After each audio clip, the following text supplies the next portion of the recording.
Bienvenue dans la section Contes et fables d'Audace la Guilde. Aujourd'hui, une nouvelle histoire contée et illustrée, parfois inspirée du réel, parfois entièrement fictive. En général, entre 6 et 20 minutes. Ça s'écoute ou ça se regarde. Ceci n'est pas une voix d'intelligence artificielle, et je vous le prouve, blablabla. Je pense pas qu'elle serait capable de faire ça. Attention, certaines fables s'adressent uniquement à un public adulte. Merci de ne pas autoriser l'accès à la chaîne aux mineurs. Ici, pas de message pour liker ou s'abonner, c'est mon bac à sable, pas de pression, pas d'hypocrisie, pas de monétisation. Juste des histoires simples. J'écris des fables, des chansons, du livre et du scénar, alors si ça t'inspire, écris-moi. Bonne écoute. Le poisson et le lapin. Le miroir des mondes. Chapitre 4. Le départ. Quand vint le départ, il n'y eut évidemment pas de grande cérémonie. Pour Thalio et Arnold, chacun donna juste un dernier regard vers leurs villes respectives. De l'intérieur de leur vaisseau, un faux adieu, car ils savaient qu'ils avaient de quoi tenir que quelques mois à l'extérieur. Mais la vraie émotion, c'était la première moitié de leur vie, à ne penser qu'à ce moment. 7 ans de travail acharné et de moqueries sans cesse, le sentiment de, enfin, quitter ce monde où ils n'ont jamais trouvé leur place. Tous les deux avaient le cœur gros. Quelques-uns étaient présents, par hasard, et s'arrêtaient pour persifler un peu, se moquer encore, et assouvir leur curiosité. Notre poisson explorateur activa son aérocéane, jeta un œil par la fenêtre et dit « Alors, c'est qui le poisson pilote ?» et se propulsa hors des profondeurs en une gerbe d'écume. L'engin fendit l'abîme jusqu'à la surface, en quelques coups de nageoire, et prit son envol, laissant tout le monde abasourdi. La plupart ayant plutôt parié que la machine ne bougerait pas d'un pouce, ou tout au plus se briserait près de la surface. Notre ami Lapin, quant à lui, avec guère plus de cérémonie, ferma l'écoutille de son subfolia, vérifiant ses systèmes encore une fois, puis d'un bond d'un seul sortit de terre, atteignit la rivière et se mit en mode croisière, flottant paisiblement en direction de l'océan.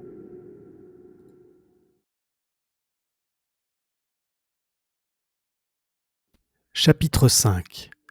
L'émerveillement. Thalio survola d'abord les côtes, jamais loin de l'eau, pour tester les performances encore inconnues de l'aérocéane.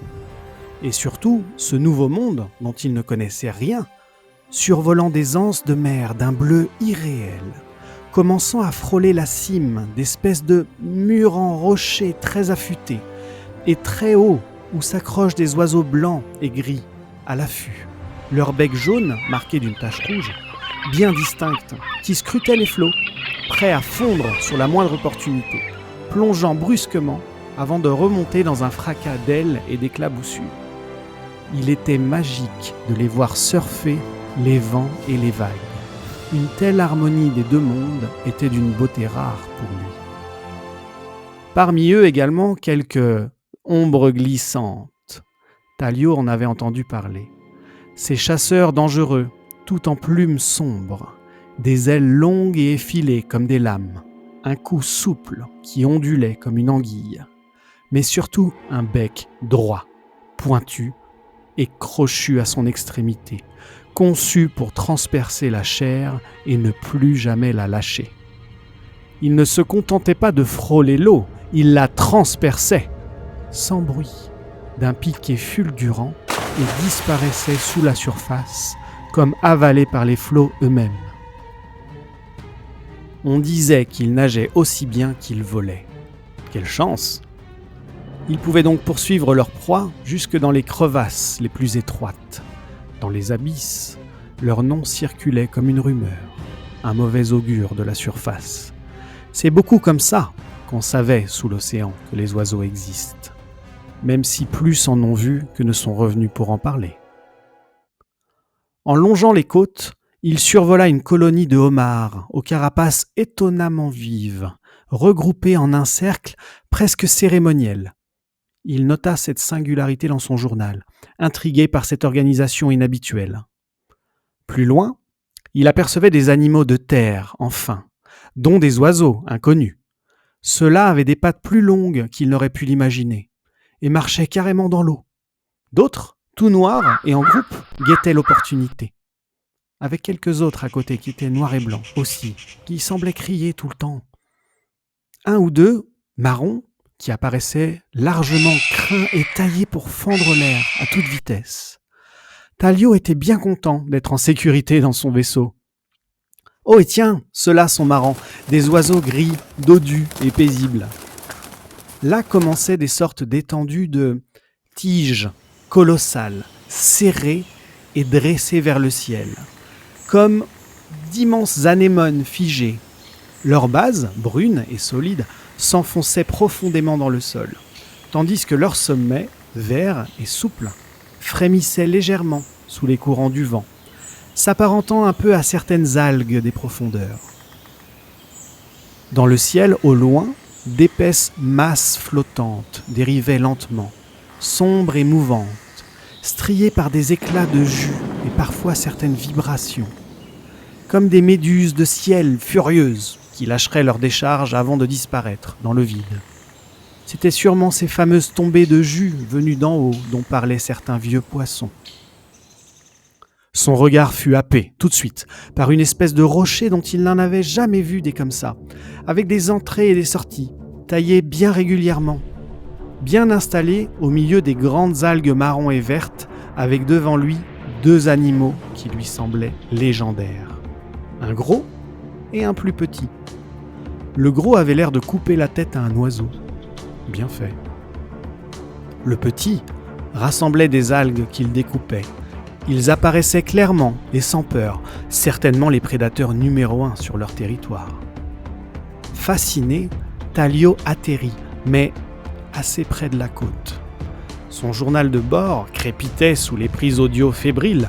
Il avait tellement à dire, et Talio n'avait pas vraiment les mots pour décrire ce qu'il voyait.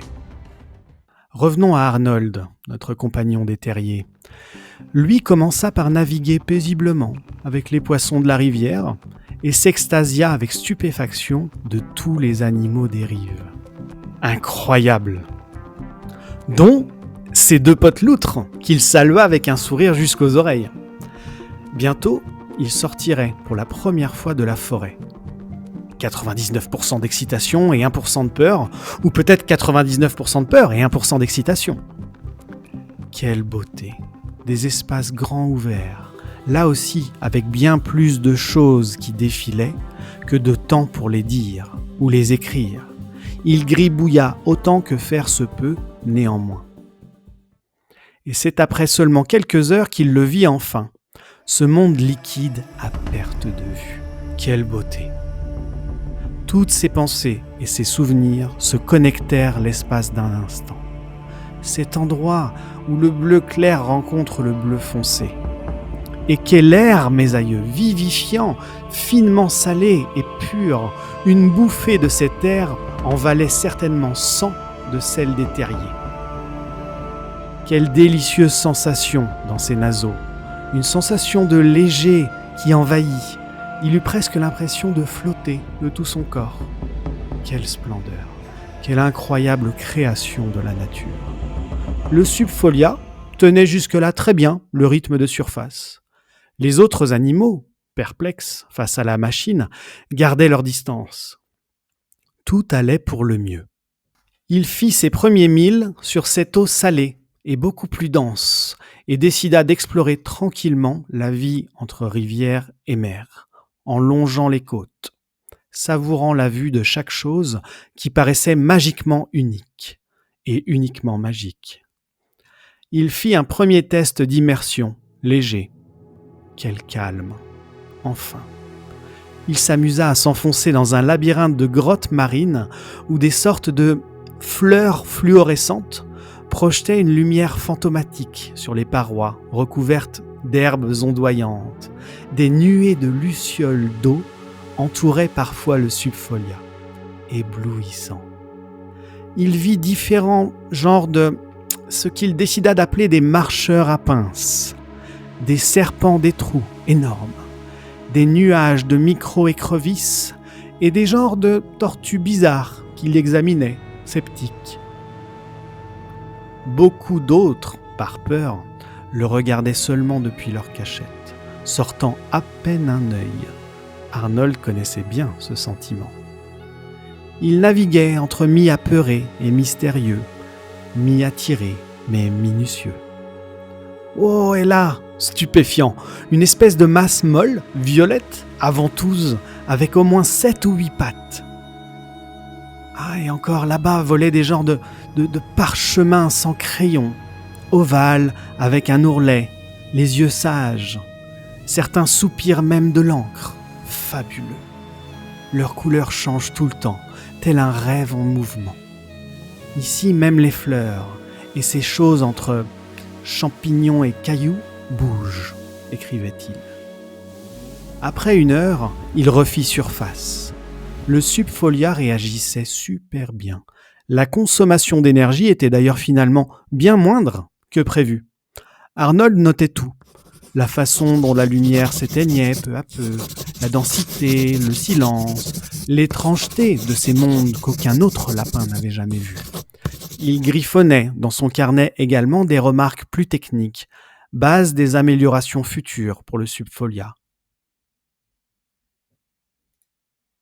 Chapitre 6. Le croisement, ce moment suspendu. La nuit tomba, et quel spectacle sensationnel! Malgré la fatigue, nos 2 protagonistes gardaient des yeux émerveillés devant ces millions de petites lumières flottant au-dessus de l'immensité, tels des planctons ou des lucioles du ciel. Chacun stationna son engin pour la nuit dans un lieu sûr. Ils avaient trouvé refuge chacun dans un recoin du rivage, se laissant bercer par la respiration calme de cet univers encore inconnu entre terre et eau. Au matin, la fraîche adrénaline matinale guida notre ami à écailles Talio qui, porté par la brise, emmena l'aérocéane jouer avec la gravité, effectuant des vrilles et des loopings. Il se retrouva tête en bas, contemplant l'océan à l'envers, amusé par la sensation. C'est à ce moment précis qu'il aperçut, juste en dessous, un vaisseau étrange et à son bord un animal aux longues oreilles, figé par la surprise. Arnold et le Subfolia, naviguant à faible vitesse, profitaient d'un moment de calme. Par pur hasard, ou peut-être un signe du destin, ils se retrouvèrent exactement face à face, l'aérocéane la tête en bas, le Subfolia flottant en surface. Les hublots étaient alignés, créant un effet reflet, saisissant, entre ciel et mer. À travers le hublot, leurs regards se croisèrent, un instant figé, ineffable et hors du temps. Un instant suspendu. L'univers sembla retenir son souffle. Talio, instinctivement, approcha sa nageoire contre le hublot. De l'autre côté, Arnold, sans même réfléchir, posa sa patte en miroir. Malgré l'épaisseur du verre, leurs regards se croisèrent, et dans cet éclat muet jaillit une évidence. Ils se reconnaissaient. Pourquoi ? Comment ? Ce n'était pas important, mais ça leur avait secoué l'ADN. La résonance dans chacune de leurs cellules était certaine. Ce n'étaient pas des mots, mais une sorte de vibration secrète qui relie parfois des êtres entre eux, qui n'ont pas eu vraiment de place ailleurs peut-être, qui ont dédié et risqué leur vie à autre chose. Les 2 embarcations se déplacèrent lentement, se stationnant à proximité l'une de l'autre, là où l'eau effleurait la plage. Dans un mouvement précipité et mimétique, Talio et Arnold décidèrent d'enfiler chacun leur scaphandre pour sortir de leurs engins, se retrouvant dans l'eau jusqu'à mi-jambe et sur la plage, chacun dans leur habitat opposé.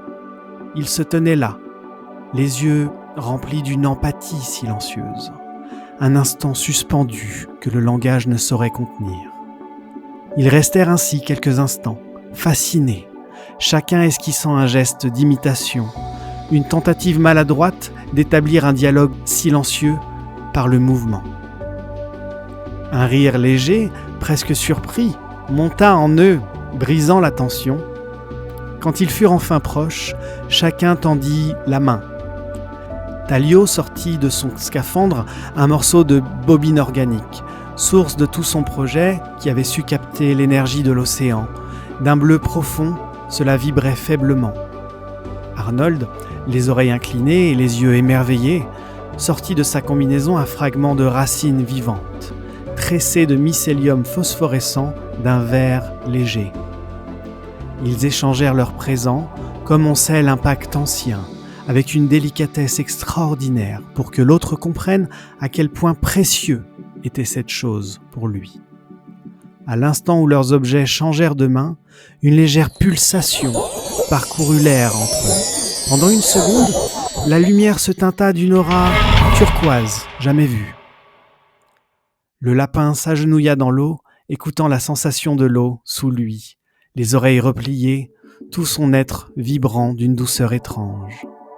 De son côté, Thalio était enveloppé par l'euphorie qu'il ressentait dans ce moment rare, cette sensation de liberté partagée. Chacun ressentit en lui une expansion brutale et magnifique. Arnold découvrait une légèreté nouvelle, ce sentiment de connexion fluide, de force tranquille avec l'océan. Thalio, quant à lui, sentit pour la première fois une stabilité, un enracinement solide à la terre, une force douce, lui partageant cette impression de faire partie d'un grand tout. Ils n'étaient plus seulement des rêveurs isolés, ils étaient devenus le miroir vivant l'un de l'autre. Ils se contemplaient dans un silence total, les yeux remplis d'une compréhension rare et viscérale qui allait au-delà des mots. Après une bonne heure, finalement, dans un élan fraternel, les deux protagonistes se rapprochèrent entre mer et terre, leurs corps se touchant doucement dans une sorte d'enlacé silencieux, comme s'ils cherchaient à fusionner dans un ultime acte d'amitié et d'unité. Il n'y avait rien à dire, juste à ressentir. Dans un tout dernier geste instinctif, leurs casques se frôlèrent doucement, front contre front, unissant leur monde dans un contact simple mais sacré.